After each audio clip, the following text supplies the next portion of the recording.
گوجری زبان میں اپڈیٹ سنیے۔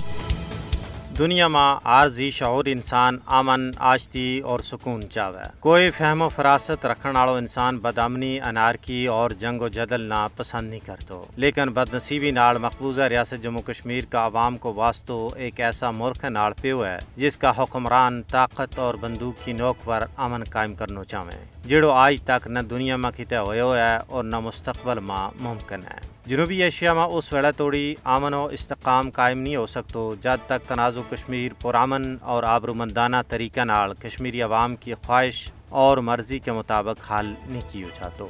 بھارت پچھلی 7 دہائیاں تو مسئلہ کشمیر کا پرامن حل کر راہ میں رکاوٹ بنے ہوئے ہیں۔ مودی حکومت کا 5 اگست 2019 کا یک طرفہ اقدامات نے جنوبی ایشیا میں پہلا تو غیر مستحکم صورتحال نہ مزید پامڑ بنا دیتو ہے۔ کشمیری ہندو فسطائیت کا جبر ایٹ موت و حیات کا بھنور میں گرفتار ہیں۔ فسطائی مودی حکومت کو انتہا پسند نظریوں بر صغیر میں امن و استحکام کے بچکار سب تو بڑی رکاوٹ ہے۔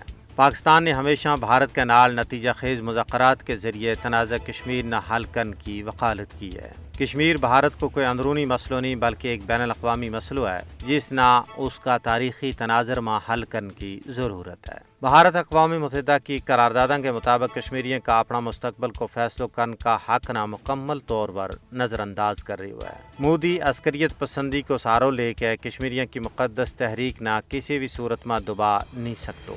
کشمیریوں کو ایک ہی نعرہ ہے، آزادی یا موت۔ عالمی برادری کی خاموشی نے جنوبی ایشیا میں ہندوستان کا تسلط پسندانہ عزائم نہ تقویت دیتی ہے۔ ضرورت اس گال کی ہے کہ دنیا بھارت نہ مجبور کرے کہ وہ UNO کی قراردادوں کے مطابق کشمیریاں نہ انہاں کو حق کے خود ارادیت فراہم کرے۔